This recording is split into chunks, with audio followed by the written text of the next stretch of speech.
നാം നമ്മുടെ നിലപാടുകളിൽ ഉറച്ചു നിൽക്കുക. ചിലർ കൊഴിഞ്ഞു പോകും, ചിലർ കൂടെ കൂടും. അത് സ്വാഭാവികം മാത്രം. പക്ഷേ ആർക്കു വേണ്ടിയും നിലപാടുകൾ മാറ്റരുത്. വീഴ്ചകൾ ഒന്നും തന്നെ പറ്റാതിരിക്കുന്നതല്ല, ഓരോ തവണയും എഴുന്നേൽക്കുന്നതിലാണ് മാഹാത്മ്യം. മനസ്സ് പെട്ടെന്ന് ആരെയും ഇഷ്ടപ്പെട്ടെന്ന് വരില്ല. പക്ഷെ ഇഷ്ടപ്പെട്ടു കഴിഞ്ഞാൽ പിന്നെ അവരെക്കുറിച്ച് ഓർക്കാത്ത ഒരു ദിവസം പോലും ഉണ്ടാവില്ല. ജീവിതത്തിൽ നിങ്ങൾ ആരെയാണ് കണ്ടുമുട്ടുന്നതെന്ന് കാലം തീരുമാനിക്കും. നിങ്ങളുടെ ജീവിതത്തിൽ ആരെ വേണമെന്നും നിങ്ങളുടെ ഹൃദയം തീരുമാനിക്കും. നിങ്ങളുടെ ജീവിതത്തിൽ ആരാണ് തുടരേണ്ടതെന്ന് നിങ്ങളുടെ പെരുമാറ്റം തീരുമാനിക്കുന്നു. ഒരാൾ ആരുമായി ചങ്ങാത്തം കൂടുന്നുവോ അതനുസരിച്ച് അയാളുടെ നിലനിൽപ്പിലും സ്വഭാവത്തിലും മൂല്യത്തിലും വ്യത്യാസമുണ്ടാകുന്നു. കണ്ണു നിറയിച്ച ഓർമ്മകളെ സൂക്ഷിച്ചു വെക്കണം. അതോർത്ത് വീണ്ടും കരയാനല്ല, ജീവിതത്തിന്റെ യാഥാർത്ഥ്യങ്ങളിൽ ഒരിക്കൽ കൂടി തോറ്റുപോകാതിരിക്കാൻ വേണ്ടി മാത്രം. നിങ്ങൾക്ക് തെറ്റു പറ്റിയാൽ അത് സമ്മതിക്കുക. നിങ്ങൾ ചെയ്തത് ശരിയാണെങ്കിൽ അഭിപ്രായം പറയാതിരിക്കുക.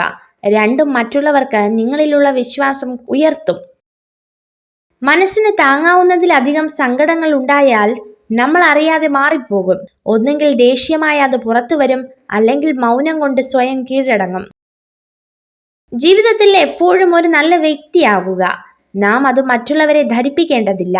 മനസ്സിൽ നന്മയുള്ളവർ തീർച്ചയായും അത് തിരിച്ചറിയുക തന്നെ ചെയ്യും. നമ്മുടെ വ്യക്തിത്വം മറ്റുള്ളവരെ ബോധ്യപ്പെടുത്താൻ ശ്രമിക്കുമ്പോൾ അത് അഭിനയമായി മാറും. വളർത്താനും തളർത്താനും കഴിയുന്നവരാണ് നമുക്ക് ചുറ്റുമുള്ളത്. വളരുമ്പോൾ അമിതമായി അഹങ്കരിക്കരുത്, തളരുമ്പോൾ പിൻവാങ്ങുകയും അരുത്. തുറന്നു പറയേണ്ട കാര്യങ്ങൾ തുറന്നു തന്നെ പറയുക. ഒന്നെങ്കിൽ അതൊരു പുതിയ തുടക്കമായേക്കാം, അല്ലെങ്കിൽ അവസാനവും.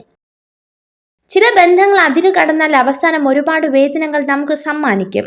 പക്ഷെ അതിനൊരിക്കലും അവരെ കുറ്റപ്പെടുത്തരുത്. കാരണം നമ്മൾ തന്നെയാണ് അതിനുള്ള അവസരം നൽകിയത്. നിങ്ങളെ ചതിക്കുന്ന സ്ത്രീകൾ ഉറപ്പായും നിങ്ങളെ കുറ്റപ്പെടുത്താനും അപമാനിക്കാനും തുടങ്ങും. അക്ഷരങ്ങൾ നിരത്തി വെച്ച് എന്തും നമുക്ക് വായിക്കാം. വായിക്കാൻ കഴിയാതെ പോകുന്ന ഒന്നുണ്ടെങ്കിൽ അത് മനുഷ്യന്റെ മനസ്സ് മാത്രമാണ്. നിങ്ങൾ ഈ വീഡിയോ കണ്ടതിന് നന്ദി. ഇതുപോലുള്ള കൂടുതൽ വീഡിയോകൾക്കായി ചാനൽ സബ്സ്ക്രൈബ് ചെയ്യൂ.